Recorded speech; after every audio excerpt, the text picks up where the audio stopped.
Di dalam mazhab Syafi'i, baca bismillah saat wudu hukumnya sunnah, tidak wajib. Wajib, bahkan rukun. Sunnah.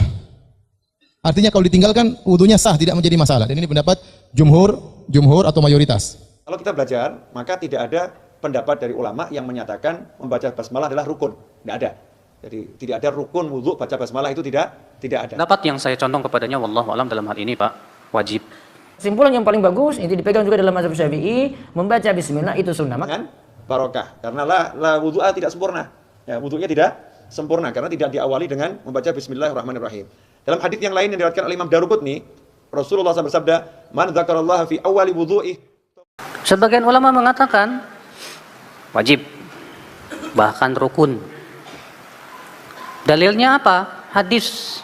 Wa Nabi sallallahu alaihi wasallam bersabda, "La salata liman la wudu'a lahu wa la wudu'a liman lam yadhkur ismallahi alaihi." Tidak ada salat bagi orang yang tidak ada wudu, dan tidak ada wudu bagi orang yang tidak menyebut nama Allah. Apa maksud tidak ada wudu? Ya, kata mereka tidak ada wudu artinya tidak sah. Pendapat yang saya condong kepadanya wallahu alam dalam hal ini Pak, wajib. Kenapa? Karena tidak adanya para sahabat yang mencontohkan wudu itu tidak menyebutkan, tidak menunjukkan tidak ada. Tidak ada penukilan itu tidak menunjukkan tidak ada. Apalagi kalau sudah jelas tegas hadisnya. Iya. Mengucapkan bismillah tatkala wudu.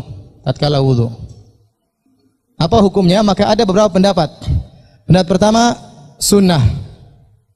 Artinya kalau ditinggalkan wudunya sah, tidak menjadi masalah. Dan ini pendapat jumhur atau mayoritas ulama.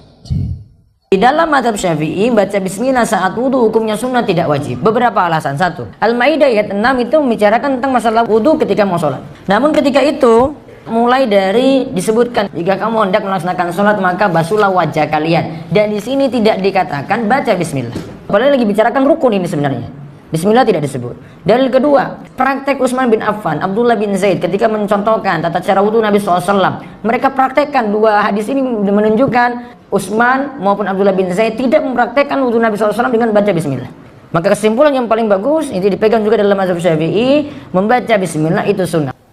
Kalau kita belajar, maka tidak ada pendapat dari ulama yang menyatakan membaca basmalah adalah rukun. Tidak ada. Jadi tidak ada rukun wudu baca basmalah, itu tidak ada. Artinya kalau mau baca ya boleh, tidak baca ya boleh.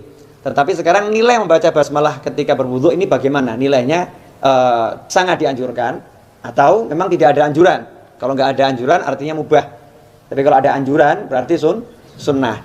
Dalam suatu hadis Nabi Muhammad SAW bersabda, hadis ini diriwayatkan oleh Imam Ahmad, Imam Abu Dawud dan Ibnu Majah.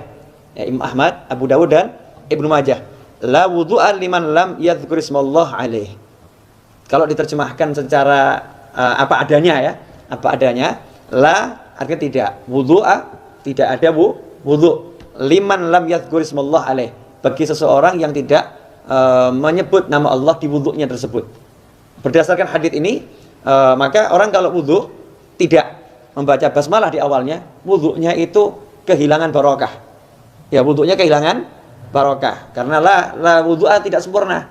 Ya, wudunya tidak sempurna karena tidak diawali dengan membaca bismillahirrahmanirrahim. Dalam hadis yang lain yang diriwayatkan oleh Imam Daruqutni, Rasulullah SAW bersabda, "Man dzakarallaha fi awwali wudu'ih tahura jasaduhu kulluh, wa idza lam yadhkur ismallah lam yadhhur minhu illa mawadhi'ul wudu'." Dalam hadis yang lain diriwayatkan oleh Imam Daruqutni, Nabi SAW bersabda, barang siapa menyebut nama Allah fi awwali wudu'ih, di permulaan wudu'nya, tahura jasaduhu kulluh, maka seluruh anggota tubuhnya jadi suci. Ya, seluruh anggota tubuhnya jadi suci dari ujung kaki sampai ujung rambut. Tapi kalau dia wa idza lam yadhkur ismallah lam yadhhur minhu illa mawadhi'ul wudu'.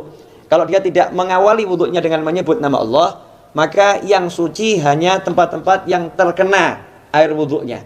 Ya, terkena air wudunya. Jadi yang jadi rukunnya itu atau yang disunahkan berkumur dan basuh telinga dan lain sebagainya, itu yang jadi suci. Sementara perutnya nggak dapat nih. Nah, ya perutnya nggak dapat, pahanya mungkin nggak kesiram air ya nggak dapat, ya, sucinya terbatas. Tapi kalau diawali dengan Bismillahirrahmanirrahim, jadi sempurna itu wudunya, seluruh anggota tubuhnya jadi suci. Itu dikatakan berbarokah. Jadi wudhunya barokah. Menimbang semua itu, maka jangan sampai kita wudhu tanpa mengawalinya dengan membaca Bismillahirrahmanirrahim. Ya kelihatannya sederhana, tetapi bisa merubah nilai wudhu menjadi sangat luar biasa. Ya, insya Allah yang sedikit ini ya, memang pendek kajian ini, tapi mudah-mudahan bisa diamalkan. Ya, bisa diamalkan. Mungkin ada yang nanya, kalau wudhunya di kamar mandi gimana? Bukankah di kamar mandi tidak boleh menyebut asma Allah, makruh. Yang tidak boleh menyebut asma Allah itu di toilet. Ya, di toilet itu dimakruhkan. Nah, lantas bagaimana? Ya sebut, tapi di dalam hati. Ya, disebutkan di dalam hati, jangan sampai ditinggalkan. Karena itu biar sempurna jangan wudhunya di toilet.